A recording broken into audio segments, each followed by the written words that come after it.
Red Ray Gun Limited presents The Benji and Nick Show. Hello. Hello. Good morning. Good afternoon. Good evening. Good day. Good to be here. Good night. Good sir night. Good finger. Good sticky toffee pudding. Good mouse. Good mac. Good gravy. Good cheese. Good tidings. Good cheese and pickle. that I had for lunch. repetition. No, disagree. Oh, well, goodness then. Loch Ness, thank you very much. Got me. I thought I'd had a valid challenge there. But Possibly, no. but you know, one can argue good Let the night, good listeners sir decide. night is. I mean, the whole game is based on repetition, isn't it? Really, let's be honest. It's the same trope going on forever. You could repeat that. Anyway, that was the Loch Ness game. It's not a game, and it's not about Loch Ness. Certainly isn't, but this is indeed the Benji and Nick Show, your number one. I've got two fingers up there, but it's actually one. Number one. Look, I'm telling you off now. Don't do it again. The number one podcast of vintage television, TV from the past, TV you might remember, TV you might want to forget. We look over the old shows and give them a new slant, as it were. Old shows of old things. This week, well, today, we are covering Supercar.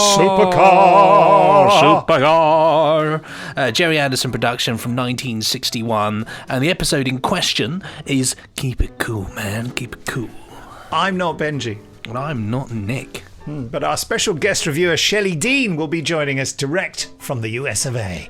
And we look forward to her detailed reportings. JB Anderson will hopefully also be joining us after our reviewings. After the river. To give us the inside info on Supercar, the creation of his late father, Jerry Anderson. In a moment, your email Made it sound like he was created in a supercar. Give us the supercar. inside info on Supercar, the creation of his late father, Jerry, just emerging from the supercar. I am born. That's how I imagine it, anyway. I now imagine it too. You've shared your imagination with me. Through the the ether. imagination. Yeah. Did I mention the emails? Oh, we can mention them again. I think I overtook you there. I've been taken over. In a moment, your email sent to podcast at nicholasbriggs.com. But first, Patreon. Well, it's still not up, is it? Still not up, but the plans are in. The wheels are rolling, and the content is being weaved together. We've got some fantastic stuff to share with you. Some of it from the deepest, darkest parts of our minds. Well, not so much. Well, the silliest parts of our minds, anyway. Yeah. But no, it's super exciting. Exciting. The first I sent to you and Shelley, didn't I? The first episode of Inside the Telly, our Patreon exclusive little fun sort of. It's like a sort of audio comic, isn't it? Really, it's like our version of the Beano. Yeah, which is us going on a little adventure. But the first episode of that one we'll be sharing with everybody, so you can get an idea of just what it is you'll be listening to.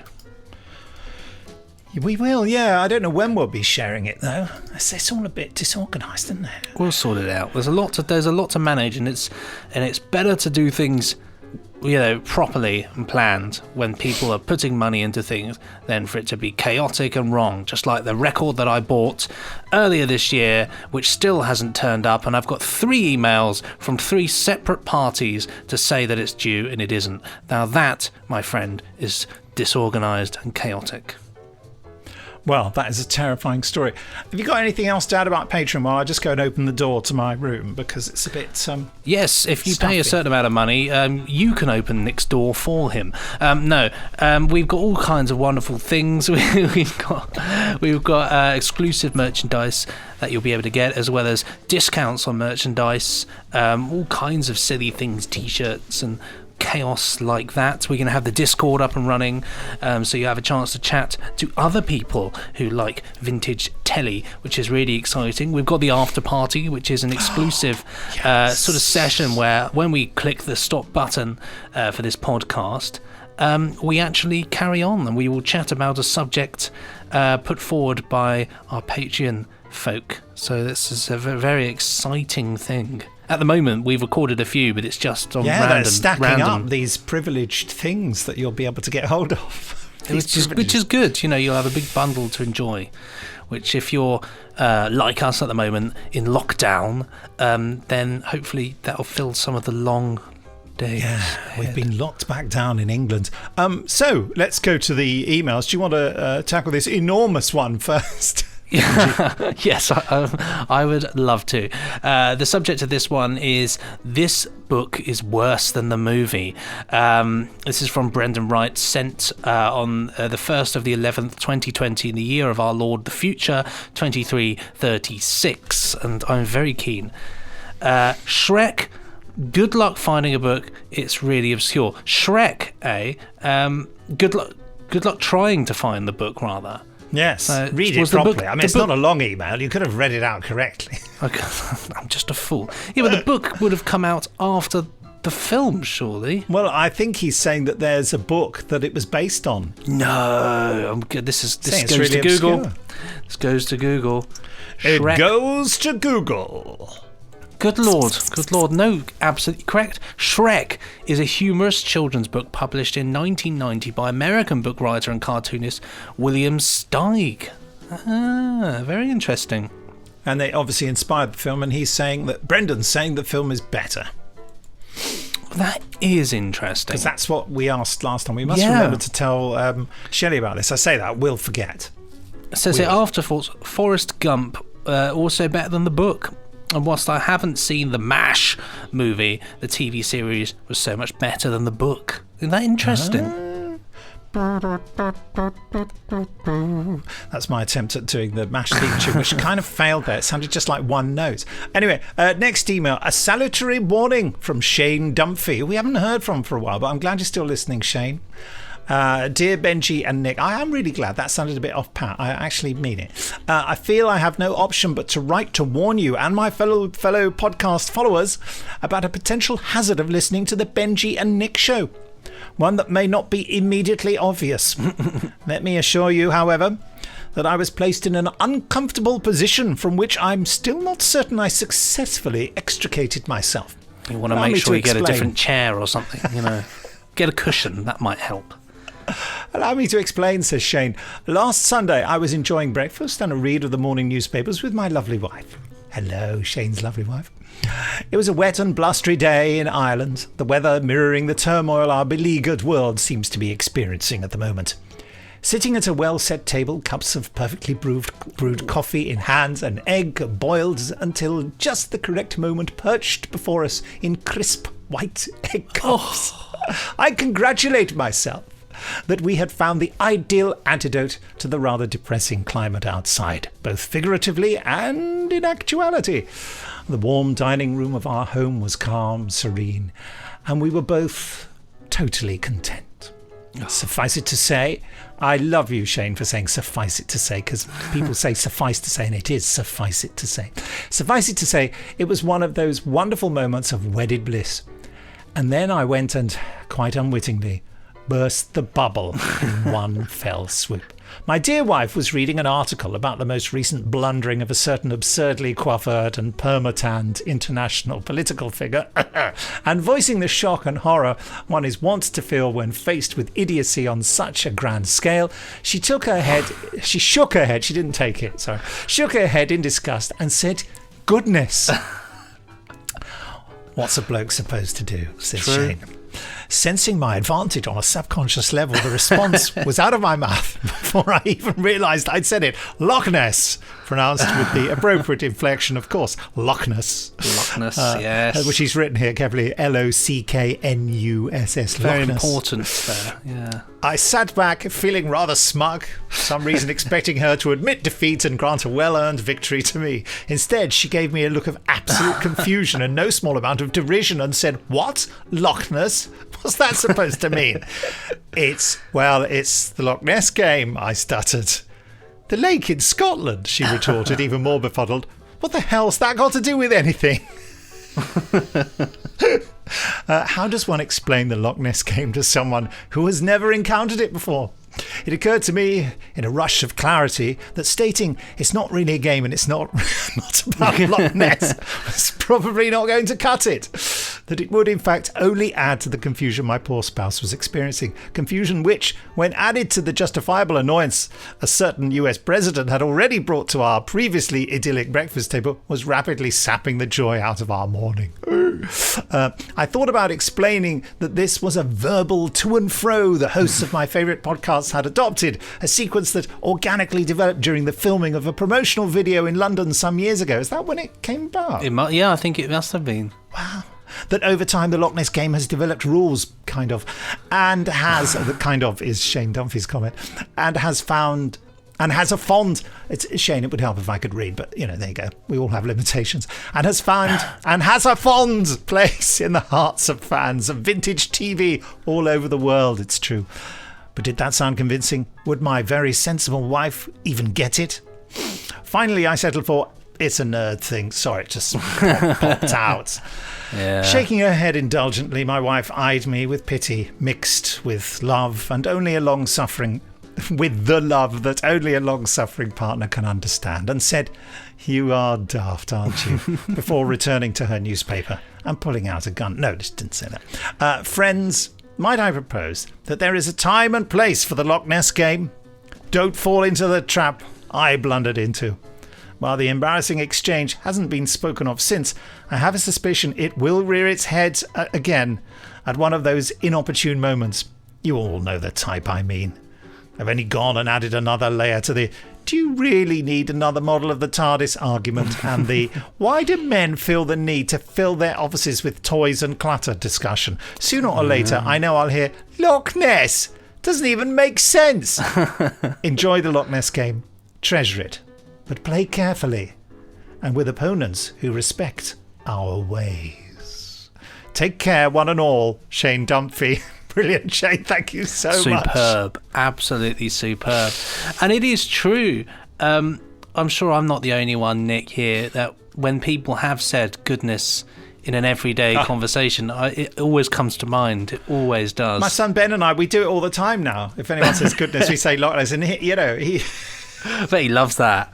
Yes, it's just become part of our lives. It's a strange. I still I suppose my wish for everybody is I would just love one day to see a video of somebody, or two people, of course, playing the Loch Ness game by Loch Ness. I think that's the ultimate. I don't. When we're out of lockdown, we have to do it, Benji. We have to go all the way to Loch Ness just to video ourselves doing that. But if anyone wants to do it, if anyone can take some exercise near Loch Ness, it's allowed. Please do send us in a video, or indeed fake it on audio. Tell us you're by Loch Ness and maybe have water and monster noises behind you. Or maybe, of course, get the Loch Ness hamster involved, monster involved. It's a terrible joke from Chucklevision. That one. Oh, is it? Which I grew up with, the Loch Ness hamster. They search for Nessie. It's great. And it ends up, they tried to fake it by using his sock. It's a tartan sock. Get on with the next email. It's excellent. Suggestions for the Benji and Nick show. This one from Gareth Suds, sent on the 4th of the 11th, 2020. The year, oh gosh, this is really early on in time itself, is the year 0036, just 36 years after the world came to be from the great Loch Ness in the sky. Hi guys, sorry my last email was nothing more than a quick list. It's better than a hit list. I didn't have any time that morning to elaborate. It's interesting. Yes, he just said it was just a list. This. Plus, don't forget to pick up some carrots from Safeways. It's interesting that you ended talking about The Machine Gunner, starring Leonard Rossiter. Leonard Rossiter. I always say it. I know. I always panic. Rossiter. Rossiter, yeah. Much more fun, wouldn't you Leonard. say that? I'm such a fool. Rather than the 80s BBC Kids series, The Machine Gunners. Oh, we get it wrong. We're such fools, aren't we? Which was my original intent. I'm a big fan of Roster, and I'd never heard of Machine Gunner, and that looks very interesting too. So thanks. See, this is the Benji Nick show. It's a learning experience, isn't it? Our mistake has helped. Would you believe it? Finally, some good comes out of our blunders. The show I was really talking about is not commercially available, as far as I know, but is available on YouTube. It's based on the book by Robert Westall, not Wester from Planet of the Daleks, and sees a group of World War II Geordie kids acquire a German machine gun and set up a fort to defend their town. This just sounds like something we do. The child acting is fair, but it is a terrific adventure story and well made. And one of our dinosaurs is missing is indeed a Disney film, but doesn't feature Jodie Foster. Why did I make that up? Why did I say a Jodie Foster? You fool, you old fool. That was the fool's cough. Derek Nemo, Peter Ustinov, Joan Sims and Bernard Bresslaw, and an absolute who's who of British stars in little cameos like John Pertwee. Yes. He popped up yesterday. I've turned on Talking Pictures TV and it was something like 1960s celebrity cricket with John Pertwee, of all people. The chase scenes with the steam-powered lorry set in the foggy streets of London are just wonderful. This film is something of a Christmas tradition in our house. It does admittedly suffer from the same issues as Talons, and I don't mean the rat, but it is lots of fun. Gareth Suds, well there we go, that's certainly one to check out at some point, isn't it?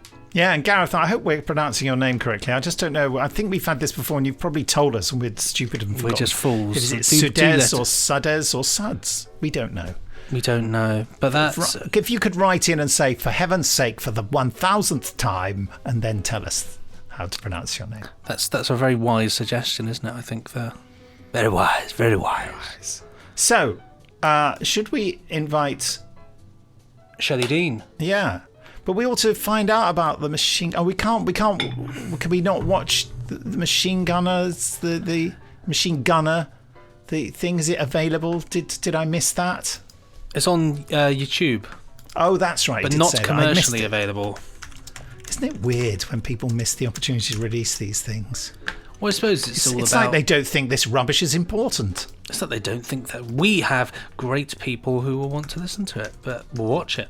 It is. I've just had a look now. Yes, it is indeed on. It looks quite fun. Just kids rearing guns around. Sounds good. Excellent.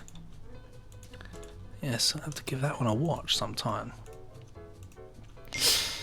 Oh, sorry, my phone keeps pinging.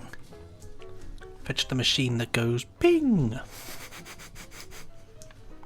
So we're waiting for Shelley Dean to talk about Supercar. Look at that there. That's not a Supercar. What plane is that? It's either a Halifax or a Lancaster. Nope. Oh. It's a Wellington bomber. Oh, Wellington, that's the other one. Because that's the Lancaster on the bottom there. You got the... What plane is that? What, that's a Hurricane there. Well done. And then we go around here. What's that one there? That one there. Yep. Oh, is it a Mosquito?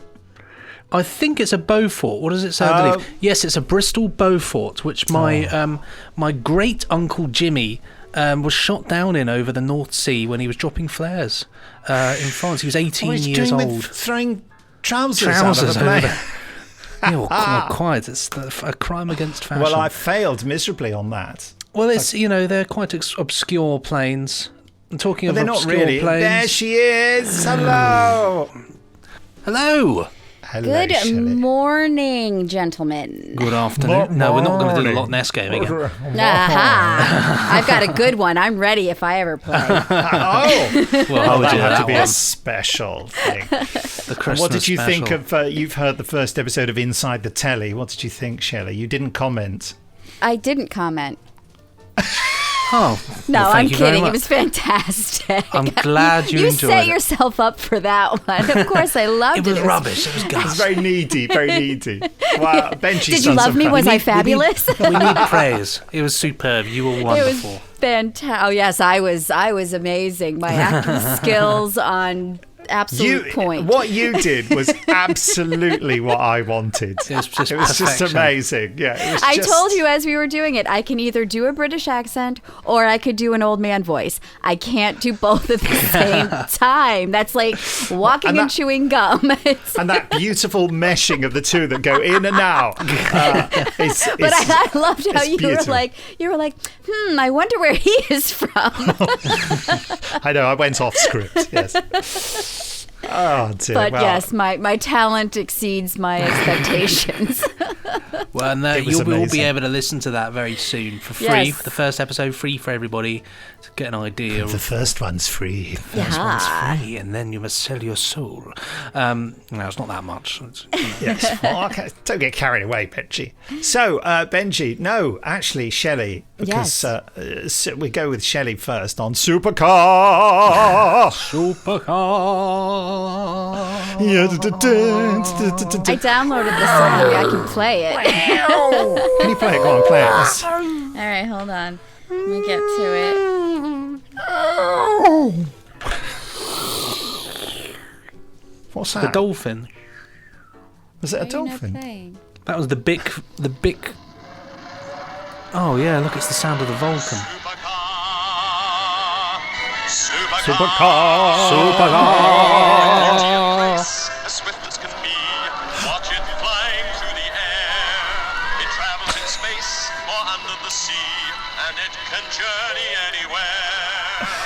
Struggling for another line. Supercar. It travels on land or roams the skies, through the heavens' stormy rage. It's Mercury manned, and everyone cries, it's the marvel of the age. Supercar. Sponsored by JVC. All right. Supercar. At the end, when he just goes, Supercar! I'm fed up with the singing. I'm just going to shout it now. Fax Supercar machine. enough. Yes. It's just when you hear all the music flying everywhere in the studio. Supercar! Oh, God. I've had enough. It's not as beautiful as It's no Fireball XL5. or Aqua. Have you heard Aquamarina? Aquamarina. Fabulous. Yeah, there was a beautiful instrumental version that Jamie had done by what's it, Crispin Merrill, who did music for Jerry Anderson stuff. Who did Jerry Anderson's funeral? Played it. It's really difficult to listen to without shedding a tear. Actually, it's beautifully done. Anyway, talking about a piece of music you've never heard. Yes. What about a Super Mario Nation series that you'd never seen before? I am, of course, referring to Supercar. Supercar. I actually really, really liked it. I did. I really liked it. I did. Is Jamie here yet? Is he here? Am I getting bonus points? No, I did. I really did like it. It was very slow in the beginning. The first half, I just was like, can we get to where we're going with this? It was very predictable, obviously. It's your cut and paste of all those supervillain trying to foil something. But what I really enjoyed about it was as creepy and strange as the puppets looked, I enjoyed it more because they weren't trying to not be puppets. Does that make any sense? Like, Yeah. watching any of the other Jerry Anderson stuff, it's so creepy because it tries so hard to make the mouths move the right way and facial expressions and stuff. This was just, they're puppets. You know they're puppets. You don't expect them to be anything else. So, and the strings and the whole thing, but for me, it was comforting in some way to not have to suspend the disbelief that they weren't real people. So Yeah. It's unashamedly what it is. yes, and I appreciated that. I really, really appreciated that, and I enjoyed the story. Like I said, very typical. It's for kids, isn't it? Yeah, It's for cut kids. and paste. I loved the villains. I loved them so much. The Master Spy guy. Master Spy. I loved it. But He's such a master, isn't he? He's got an army of one. Well, he's Yes. a master spy. yes. But so that I did. I mean, for out of all of them, out of all the Jerry Anderson stuff we watched, this one I appreciated the most because of the simplicity of the puppets. So maybe I'm just simple. I don't know. No. I think this goes to the core of the way we talk about things. That we have to identify exactly what it is and see how it succeeds in doing what it set out to do. And that's exactly. And this succeeds in being a good romp for kids. Yeah. Gives them everything they want. Back in that time, it'd be too slow for kids now, I would suggest. Definitely. But yeah, all the stuff like the later Jerry Anderson ones, they avoid showing them walking because they realise they couldn't get their feet to sort of walk realistically. But this time, Right. so they do that thing where as they walk, They go. Yeah. They seem shuffle. to hover slightly, don't they? Because they're puppets, but and that's both what you feet are off expect. the ground several Yeah. times. No, I think the facial Imagine one of the design- puppets. Sorry to interrupt. One of the puppets says, "Hold on a sec, I can fly." Why am I doing this? They just Why do looked I up and bother? goes, "Pull, Super pull." puppet, super puppet. Look, I think the design, the actual face, the more cartoon-like faces actually Yes. lends a lovely quality to this one because you can really push those kind of expressions out there. I mean, it's, as we mentioned last time, it's interesting because, you know, it works to its advantage in some ways, but then in other episodes it went down routes of slight racism, I think, and interesting things like that. So it's Interesting. stereotypes, you know, that are good and bad. I think in this, the cartoon aspects are lovely. But yeah, I mean, the thing for me, I thought it was great fun. I really enjoyed it. It lacked the pace of other stuff. It's hard to, you know, when you've got something like Thunderbirds, which, you know, when I think of a fast-paced thing, that like the opening sequence of Thunderbirds, where it's just like action, action, explosion, action, more action, face shot, action, you know. With You haven't this, seen Thunderbirds, have you? No. No. Thunderbirds is considered like the pinnacle No, of I them, know, really. yeah. it's the big one, isn't it? My favourite's Stingray, actually. Da-da-da-da, Stingray. I do like Stingray's fun. They're all It's got fun a in their great own. theme as well, you see. They're all, Stingray. they're all fun in their own way, really, aren't they? And you know, with this one, I like the characters are interesting. Just the idea of having a monkey, a little chimp in there. Who's as I big just as need the him. boy. I need him explained. I need that explained to me. Well, we'll get Jamie Yeah, to that's- explain the monkey. Yes.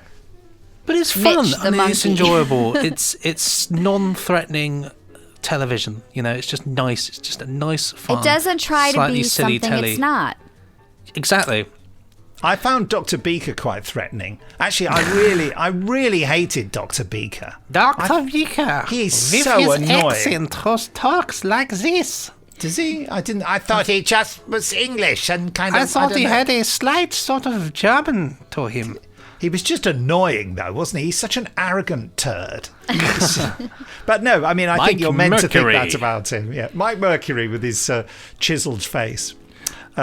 Yes, it takes a long time to get Supercar to take off. And I know love it's the in the fact- garage for most of the episode, isn't it? And Literally this bit 5 minutes doesn't of quite warming up the car. Leave the engine on. God help them if there's ever an emergency. And then, What's they the had to pl- recharge the batteries, and it's like that. You know, they know the sun is about to come up, and they know And it that takes they them need to 3 get hours, there. isn't it? Yeah. 3 hours to charge the batteries. It's basically, you might as well have a Nissan Leaf, you know. I don't know what that is. It's the electric cars, you know, the Oh, actual I see. electric. Yeah. The ones, Electric car. the ones where they're like, they're fantastic. You can go 50 miles and you don't have to use petrol, but you do have to sit down for 3 hours. And so we've installed a telly in your car so you can sit back and watch the telly. So yeah, I don't want to watch the telly. I just want to go somewhere. I can do that at home. If I'd known, I wouldn't bother. Give me a supercar, which sounds like the Vulcan. It is the Vulcan. The Vulcan bomber. They use that. It certainly is. Yeah, the Vulcan howl. Yeah, it's another example for me of the way old science fiction can't imagine in the future, because batteries take a long time to charge at the time they made it, they can't imagine that it would be quicker to charge a battery in the future, because this is meant to be futuristic, I think, because he's got a supercar. I would have yeah. totally And well it's like- hoped so. It's a supercar. Yeah. And it's like Flash Gordon, all the radio sets are enormous because radios were enormous back in those days, and they can't conceive that with a futuristic alien society they'd have a radio the size of this, you know. Everyone's tuning in big dials and things, you know. So it's a bit of that, really. But my main thing that really hit me with this, and once I noticed it, it was very difficult to not be slightly stressed, is that it's the last Jerry Anderson puppet production that doesn't have blinking eyes. So no one has eyelids in this. So everyone's staring the whole time. And once you cotton onto this, you kind of feel a compulsion not to blink. So you feel that sort of cold sensation on your eyes the whole time you're watching, because everyone's going, hello, yes, yeah, we're all just normal. And they're all just looking, and what happens if a fly gets in there? They can't blink. It stays. Well, what happens if a fly attacks them? They just fly. They just send for They Supercar. just fly. They just It'll go take 6 hours to get there. They just. Yeah, so it's a stupid little story, but it does what it says on the tin, Concerns you. which is what an annoying estate agent once said to me about a house. And every time we drive past it to this day, I still say to Steph, does what it says on the tin. I thought, well, it's not a tin, and there's nothing written on a tin, so why are you saying that, you idiot? So I'm going to invite Jamie Anderson. While we're inviting him, what marks are we giving it? What exclamation marks out of 5? Oh, I'll give it a 4 because it's very sweet, isn't Aw. it? It's I'm- nice, yeah. you know.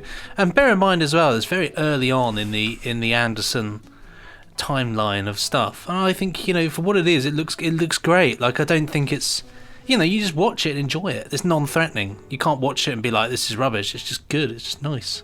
Yeah, I'm agreeing with the 4 as well. Oh, 3? I Nothing give wrong it with 3 that. because I think it's good, but I mean, it is dreadful rubbish, obviously. It's It's not a load for of crummy kids. I disagree with the fact that you say kids today couldn't enjoy it. I think that's presuming that kids don't have the ability to actually slow down and watch something that's not zip zam boom computerized and, you know, Zip just zam because boo. I mean, interestingly enough, That's when a I was new idea. I'm going to write a script called Zip Zamboo. there are loads of things when I was a kid Fair that I point, watched which I thought were fantastic, and then when I grew up I actually found they were too slow to cope with, like Dr. No. What a film. Dr. No, for me growing up, Dr. No was a great action-packed James Bond film, and now when I watch Dr. No I feel like I want to go to sleep, you know. It's because it's slow. So yeah, maybe as a kid you don't really think about these things, but then there's not as many distractions when I was younger though, so Yeah. you know, we sit with our phones and watch the telly, whereas then you just sit and watch the telly. There's nothing else to do. Well, Shelley, I hope you're right about that. It just felt to me, you know, that it just did seem a bit slow and lacking in layers. Yeah, it was slow. It definitely was slow, but it's just the cookie cutter version of that story. And for that particular episode, and not obviously having seen any other of the episodes, I haven't for years, you know. Yeah. What do you mean by cookie cutter? I mean, cookie, I know what like a cookie cutter it's like is. Very- copy and paste. yeah. Like it's the same Gotcha. thing. You know, Right. you got that same storyline in probably every anything on television ever. You've got that, you know, the villain coming in trying to spoil it, and the thing is going to blow up if and there's whatever, a timeline on what happens, and Yeah, people are It's- coming to rescue, but something happens so that people coming to rescue can't rescue them, and you know, so The And old what classic. I would say also is that why are Dr. Beaker and the other chap so frightened about the stuff blowing up if all that's going to happen when it blows up is that you'll just be left there with a bit of dirt on your face and some ripped clothes, because that guy is sitting with that volatile fuel on his lap and it explodes and all he's doing, and it's just they've got some cuts this comic tattered shot clothes. and he's still holding the steering wheel, Yeah. and there's nothing of the vehicle left. So the entire vehicle has exploded. I'm talking about this like it's a real drama now. The Yeah. entire vehicle has exploded. And they're still unscathed apart from some marks on their But faces. they did say while they were driving, before they got to the meeting up with the villains with the rock, that they ran over. Dwayne Johnson. That if it exploded, they would be blown to Arizona. Arizona. They said that's with his lovely American Arizona. accent. Arizona. But they did indicate that it was going to be an absolutely immense explosion. So and it was just just let's blow some holes in his shirt and put some soot on their face. Maybe they were already in Arizona, and so it did actually blow them to Arizona. Jamie, we liked Supercar. What? You liked one of my suggestions? That never happens. Yeah. Well done for the haircut, by the way. Thank you. I did it all myself. sure. What did you like about it? Fun. It's just fun. Fun, slightly. It is what it is. It's simple. Shelley really is raving for it. Yeah, Really? because I was saying I liked about it the most was that there wasn't any pretense that you weren't watching puppets. It was unabashedly you're watching puppets, and so there wasn't that weird kind of connection in your brain going, are they puppets? Why, in later on in your dad's stuff where they become more animated and facial expressions and stuff. So that's what I really enjoyed about it, was the simplicity of it. Yeah. Yeah, And the big scary eyes. blinking. That really And upset me that we no one covered was that. blinking. I was kind of like that. I was watching it like this. I can't blink. Right into the watching it. soul. There's But yeah. definitely a touch of hypothyroidism eyes there. And Dr. Beaker you just want to punch him, don't you? Well, yes. I mean, that he is a bit of a cantankerous old curmudgeon, is Beaker. Did you notice how many characters in that were David Graham? Yeah, was he very was certainly David talking Graham to himself centric. quite a lot, wasn't he? Yeah. It was almost all played by David Graham, except for Mike Mercury and Popkiss and Master Spy. I think everyone else was David Graham, pretty much. But he tell you what though, he does a pretty good job at it. He's consistently good at doing loads of different voices and somehow getting away with it. It's not quite. I love old, the Oliver Postgate stuff, but it is all just the same man doing the same voice, isn't it? So very Oliver different. Postgate did Kids. You have to explain things for. Of course, for yes. Shelley. Oliver Postgate used to do British children's telly shows, in which he mainly talked like this, and all the other characters sort of talked like this as well, apart from one True. who talked like this. What was that, Mr. Lizard? Hello, I'm the lizard. It's all a bit like that, but I love it to bits though. But this is just, I think it's just good, straightforward fun. Really, it's not trying to be anything that it's not, and I like that. I like it because it just is what it is. I think we all agreed on that. I mean, I was a bit more mean. Shelley gave it 4, Benji gave it 4, I gave it 3. But I think 3 is good. It's not bad for an early 60s black and white puppet show, is it? Because it just achieved what it set out to do. It didn't. Not it didn't much. have. Yeah. Well, it really didn't set out to achieve much. I mean, No, it's sort of it's just a romp. exciting. Yeah. Yeah. Have you got any, behind the scenes fascinating facts you could tell us? Well, Oh. no, not really. I mean, Master Spy's van, his conveyance Yes. was repainted. Did you see what was painted on it in the side of this one? No. No. What was disguised? Cactus Exterminators Oh, that's- Inc. I did see that. I don't know see whether that. that was they're exterminators. The company's called Cactus, or they literally go around killing Killing cacti. Cacti, yeah. It's a nice Land Rover front to that, I thought. It looked the business.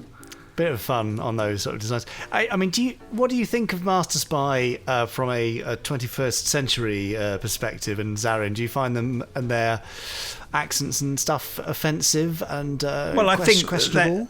I think they are potentially, aren't they? It's kind of like what are they meant to be? Are they meant to be Arabic or what? I don't know. Yeah, that's the thing. I get the impression that probably when they were given the voice brief, it was just, make him foreign, David. Yeah, that would do. A little bit like that. I mean, Zarin, I suppose, Generic foreign is accent, a little bit isn't sort it? of Eastern European / Russian / something around there, maybe. And who did the voice of Didn't the voice of Master Spy change during the series? Oh, I'm not sure. It's George Murcell, wasn't it, Master Spy? I'm just having a look at my little guide here to see if he did change. No? I just remember seeing your wonderful... Because you do these... what are they called? These videos that introduce... Primers, yeah. Have you seen those? Shelley and No, Benji? I've not I seen haven't. Have a look for them on YouTube. They're very good. brilliantly witty sort of summations of each Oh, Anderson series. I did. I watched well put one together. for one of the ones that we watched. Oh, Dick Fireball Spanner. XL5. It was Dick Spanner. I watched the Dick Oh. Spanner one. Well, that would have been better than actually watching Dick Spanner. Yeah. Yeah, no, I So did rude. see that, and I did see that there were others for the other things. But yeah, I watched the Dick Spanner They're one. quite compelling, actually. And who's it? Chris Dale, is that his name? It is Christelle. Yeah, Yes, and he you're does right. them. It changed from George Marcel to Cyril Shaps. Playing Cyril Master Shaps. Now, what did Cyril Shaps play in Doctor Who? Or somebody get on IMDb quick. That'll be Benji, being the youngest of the bunch. Yeah, can multitask. He was in The Spy Who Loved Me. Let's have a look. He was in Doctor Who. Oh, he was Beckman in that. In Doctor Who, he was Joseph in Doctors, and in Doctor Who, he was.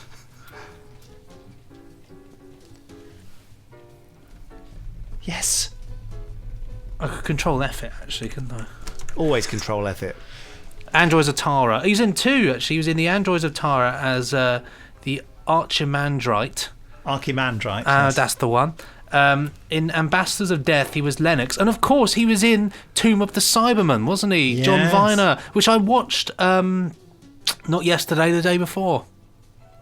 So there we go. He's done 3 appearances. Of course, he was in that. Yes. Yes, he gets poisoned with radiation in Ambassadors of Death, doesn't he? He's in, Yes, he's he in the does. cell, and then they bring him his dinner, and then they take the lid off, and it's a isotope.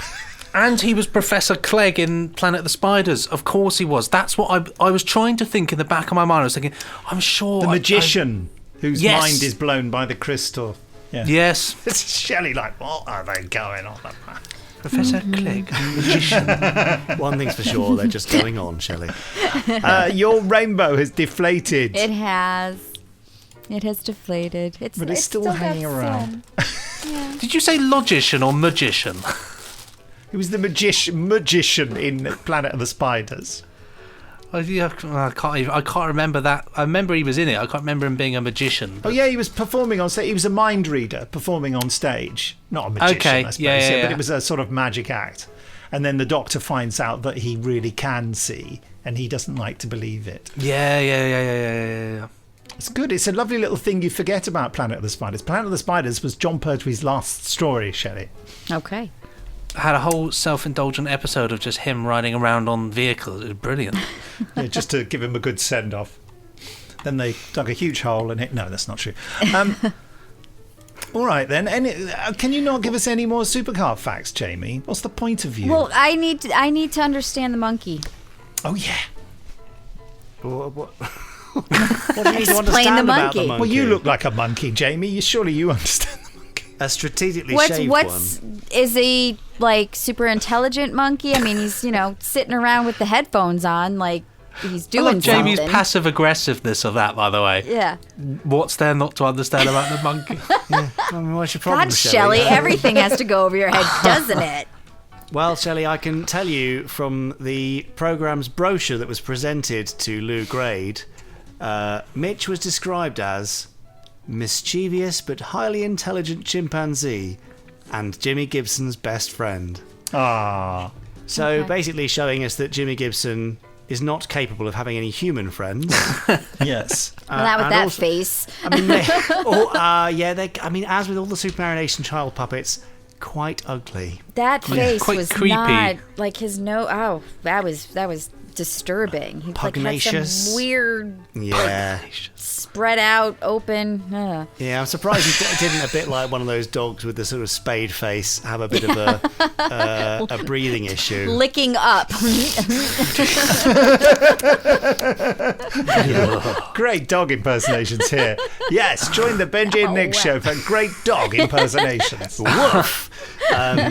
Yeah, so I mean, wow. Mitch, maybe at some point Mitch was supposed to display more intelligence rather than just leaping around the place and destroying it. But I think if it just became, there was that period in the early '60s when they were making kid shows and like, well, What the kiddies need is some sort of fluffy animal companion that will, entice them and make them feel more warmly towards the other characters in the television show. Yeah, I just honestly, didn't know that's the if approach. he actually spoke, because sometimes there are characters that are an animal that the child can speak to, but no one else can hear him, kind of thing. And I didn't know if he had some that'd be superpowers. Don't be ridiculous. Yeah, let's have a bit of realism, please. Come on. So he was basically just a pet, but Just normal. a monk. But he's Just super a intelligent, chimpanzee. but ends up just smashing the place Yeah. up, is what you said. Yes, I mean, imagine what a stupid monkey would have done. It would have been a disaster. They would have been Growing Look at recent feces history. everywhere. Oh, Yeah. Well, Pooing on the front of hold on. We need a Supercar. bit- I've just seen Supercar in a whole new light now. Thank you. What's this on the window? Exactly. He's writing something. What's that he's using to write it with? I can't believe it's not me being obscene. Oh, sorry. Has to be done. Well, Mike, he's written sorry in his own feces. No, that never happened. Yeah, maybe that could be it. To The listeners only of a way he nervous communicates disposition. is by writing notes through feces. That makes perfect. That's a great character. Mitch, the character famous trait. poo writer. There is a new spin-off series right there. I can tell you that Dad did have a fascination with chimpanzees and stuff. Oh, I wonder what you were going to say. No, not It's more of a wipe-off than a spin-off, I with think. yes, no, his fascination was with monkeys and chimpanzees, not with turd calligraphy, which is what you were suggesting just then. Calligraphy. Because many years later, he would almost collaborate with fellow Supercar fan Dirk Maggs on the series Dad's Gone Ape. Really? Yes. Tell us about that more.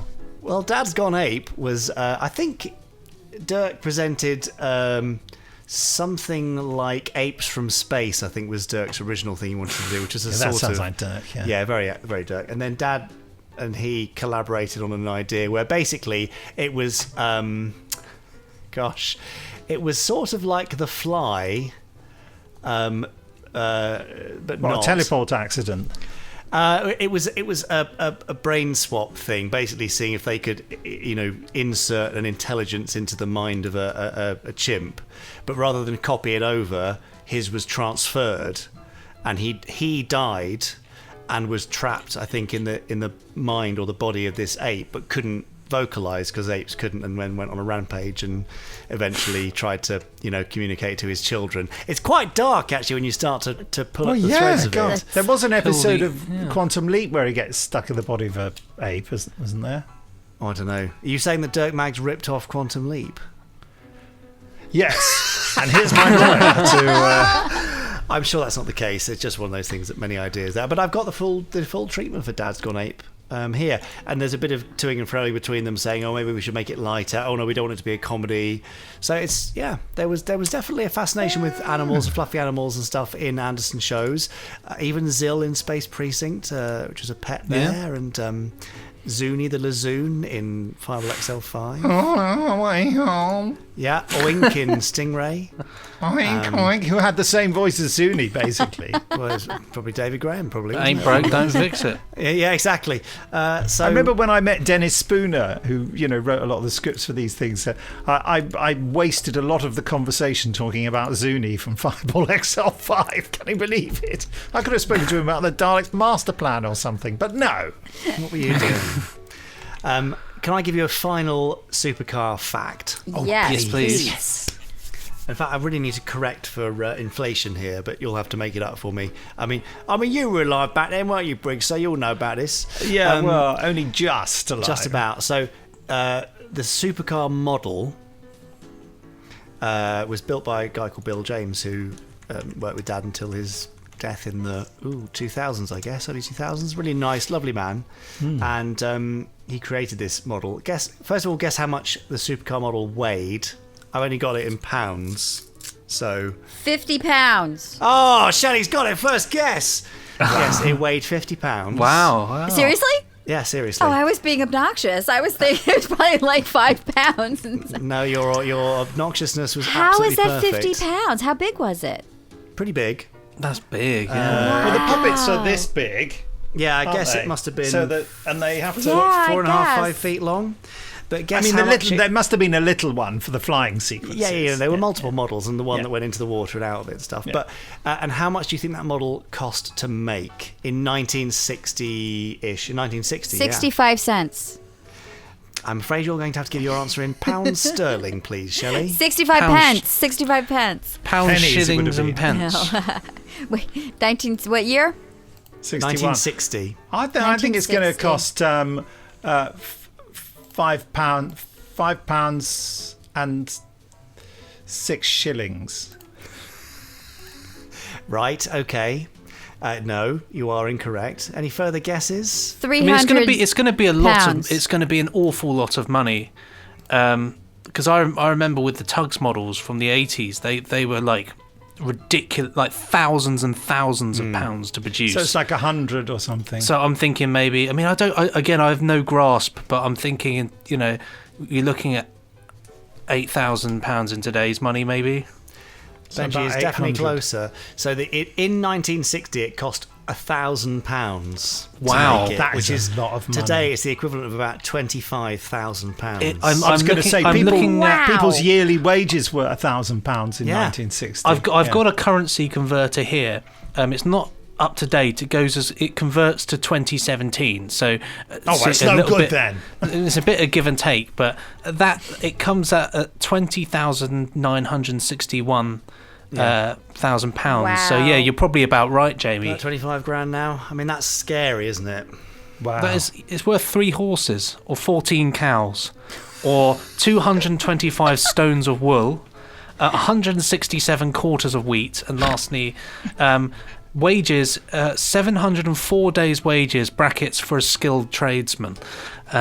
So I don't know what an unskilled tradesman would earn, but That's us. We're unskilled. 705. Yeah, there you go. What an expensive model. I mean, it did massive, look isn't it? beautiful, but Super expensive. I suppose if your program is called Supercar and it wasn't a supercar, it'd be a bit rubbish. It'd be a bit pointless, really. cheapo car. Cheaper, second-hand, slightly good car, not as good as it was. Bit average car. Yeah, I think Just drives I on think in a Rover. It was a pretty good design, wasn't it? Oh, lovely, good. lovely. I mean, totally based off of the tail end of 1950s futurism views of what cars would be. Really, I mean, there are. Prototype cars from the late 50s that if you cut the wheels off, it basically looks the same. Prototype car. There's a real Jetsons vibe to it, I think, as well. Definitely. Yeah. I mean, the irony is it's more of an airplane than a car, isn't it? And I think we've said You this sound like the before. theme tune now. Yes, yes. Definitely not a car. I mean, does it? It must drive at some point, but it's just a cool word. It's a cool compound word, and Dad was all about cool compound words. I love it when it goes into the sea. There's an edit, isn't there? A really blatant edit on the splash. Well, that's the other fact, isn't it? I mean, I'm droning on about all sorts of stuff now, but the fact that how that was done basically was a very early sign that Dad's marriage to Sylvia was going to fail at some point. Because when they got married, they were driving back through Slough, past the studio, and Dad looked out as he was driving and could see that they were trying to shoot the water shot from the opening title, and they were pulling Supercar into the water, and it was just bouncing straight back out because it was quite buoyant. And he said, "I'm really sorry, Sylvia, but I've got to help them." Turned the car around, went to the studio, and then said, "Oh, I'll get a lift back. You can drive home." So she went home, and he spent their wedding day / evening at their studio on, I guess it would have been Ipswich Road, filming that sequence with them. Wow. The So- romance. Every I girl's know. dream. What an old romantic. I'm going to go to work. You go home. I've got to get this model to go into this tank of water. I thought you were going to say he was so cross with her that he just picked up Supercar and threw it into the water and they said, "Film that!" He threw her into the water. No. But Yeah, that splash is actually Sylvia Anderson landing in the water. It is a rock throwing in. So yes, they couldn't get it to stay in, so they filmed it getting into the water, cut, and then did a jump cut, and literally somebody just threw a rock into the water to create the splash. So Works okay. though. I mean, that is the thing. It does work. It does work. If you were watching it on a 405 line telly back in 1961, you would have been completely convinced. It's only because we're picking it apart now. Yeah, that'd be like watching it through the ends of milk bottles. Exactly. Yes, through some dirty cling film. Well, Supercar That didn't exist in 1961.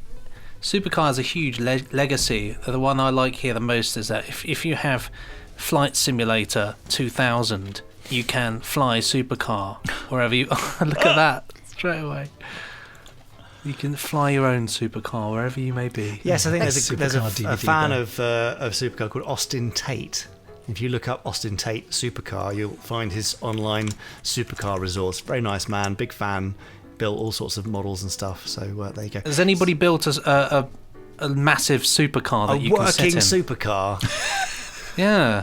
Which you never see go through the opening doors. Do you? Yeah. I mean, in this episode, it doesn't... I was waiting for the money shot of it heading up through the doors, you know? Yeah, they open the doors. You see them open. Instead, they sort of just carry it past the camera like this, don't they? Sort of like...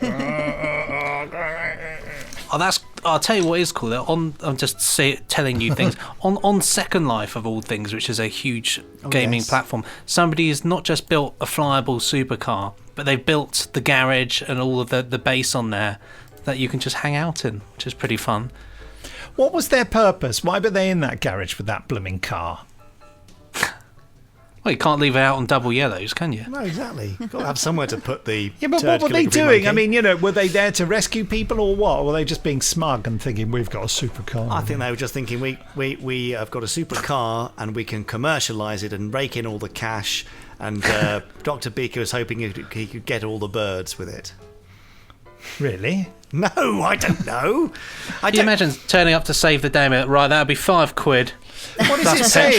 What does it say in the format? Does it say, they rescue people, or say they're incredibly rich and privileged, they've got a supercar and they deign to help people out just by accident? Give a little back.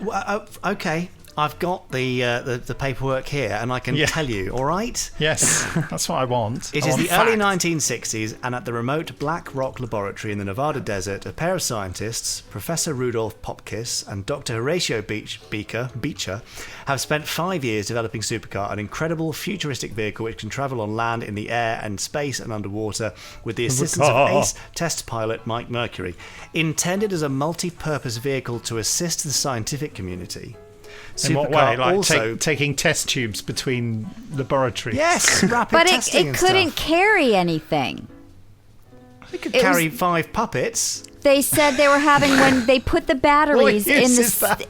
They put the batteries to take the batteries to the desert to help them, and they were like, "Oh, it's so heavy, we don't know if it's going to be able to lift up." And I thought, well, that's a stupid supercar that can't freaking carry anything but the pilot. Like, what are they doing with it then? Well, can't even go to Sainsbury's in that. I would say... Yeah, you couldn't buy groceries. You couldn't do anything. You can't pick your kids up from school. Imagine taking that to Gateway food stores. Come on, give Jamie a chance here. I'd just say it's the early 1960s. So it's not set in the future. I thought it was set in the future. No, so. and can you give me any television shows in the 1960s that have got a really, really well thought out backstory that you can't pick any holes in? Because if you can find one, I will give you a medal. Good luck with that. Yeah, game, set, and match to Jamie Anderson. You know what I mean? There. It's even like, it's like Doctor Who. We're now like, we've got this amazing lore of Gallifrey and running away and stealing. They didn't think of that before they started making it. Okay, so then in other episodes, is it more than just Mike in the supercar? Yeah. Do other people you have passengers in it, and okay. they So put what Mitch was the in the problem with boots, the I mean, batteries? the trunk. They just wrote it. Okay. I mean, it was Hugh and Martin were writing it for a really young audience. They weren't thinking about it. And then later they're like, we've sort of hamstrung ourselves here by having it not carry many people. Yeah, it can carry... in fact, it's got a Shrinko ray and a huge passenger compartment. We can put 3,000 people in it. I don't know. They're just the sort of stuff they'd make up as they went along. That's the thing. Because it just seemed to make sense that instead of having them drive Gibson Transport across the desert, they could have just hooked the refrigerator up to the supercar and they could have flown it. Shelley, you're like one of these people that says on, watching a film and like Titanic, if only they'd steered it round the iceberg, it would have been fine. There was room on that door for Jack. Yeah, maybe they could have developed a super trailer, to carry stuff in. Super trailer. That's it. Yeah. Perfect. Super removal van. And also, I just went brilliantly illustrated. Nice. JB, when you just arrived, I was just talking about why were they so worried about the fuel blowing up when all that would happen is that their clothes would get a bit dirty and they'd be left holding a steering wheel. I mean, I thought they were in danger of being killed, but no, that guy's sitting with that fuel on his lap. It explodes and his shirt gets ripped. That's what happens in explosions, didn't you know? It destroys the entire vehicle, but the two people are left completely untouched. Bless them. It's not a bad way to go, is it? Well, they don't go. That's the thing. Exactly, yeah. Supercar is made of rice paper, and it's only strong enough an explosion to destroy rice paper, not human flesh. So. I wonder who built Supercar. Maybe it was manufactured by Honda or something. Who knows? Volkswagen. Why do you wonder that? You don't need that. It's Beaker and Popkiss who manufactured it. Do you reckon they're ex-Nazi rocket scientists? It is the early 60s. They're the ones that do all this, Yeah, Popkiss definitely strikes me as one of those. And we definitely got a bit of German essence in the accent. Is he German from a concentration camp? I mean, this is what happens when you start pulling at the threads of a kids' TV show. You can make up all sorts of stuff. So we've got the turd-scrolling monkey and the ex-Auschwitz scientist. Oh, I mean, God. it's obviously not that. Dr. Gables. Goebbels, isn't it? Do you say Gables? Gables? That's a roof, isn't it? A gable roof. Anyway, thank you. Goebbels. Goebbels. Goebbels. Goebbels. We pronounce it not a Goebbels. Goebbels roof. We've almost hit Godwin's law, haven't we? Yeah, we're very close. There'll be no more Benji and Nick shows from here on out, I'm afraid. We've just before we do offended Patreon. It'll be the Jamie and Shelley show. Yes.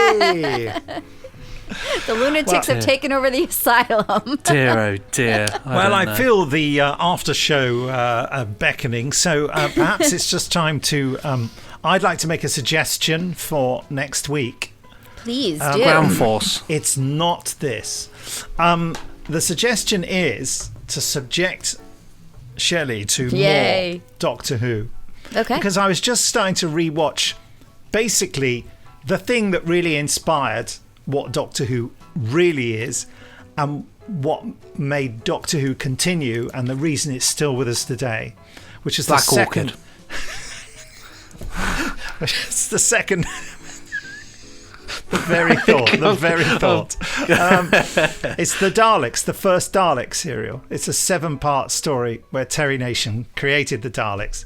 And although there's a lot of piddling around in caves, which is very annoying, particularly because they made I love it. very I love bad all of it. polystyrene. It's just, I think it would be amazing for you to see the first ever Dalek story and because this is the template for what Doctor Who became. Okay. The early Doctor Who is very different generally to what we recognise as Doctor Who, but Terry Nation absolutely nailed the whole peril and, I'm giving it a review now. So the Daleks, all right? The original Daleks. Just watch that and we'll have a good chat about that next time. What do you think, Jamie? Is that a good idea? Sounds like a magical idea. Have you seen it? Not for a long time. No, but you have seen it. Yeah, but when I was about 9. Yeah, okay. Was that the last time? Wow. Yeah, it really was.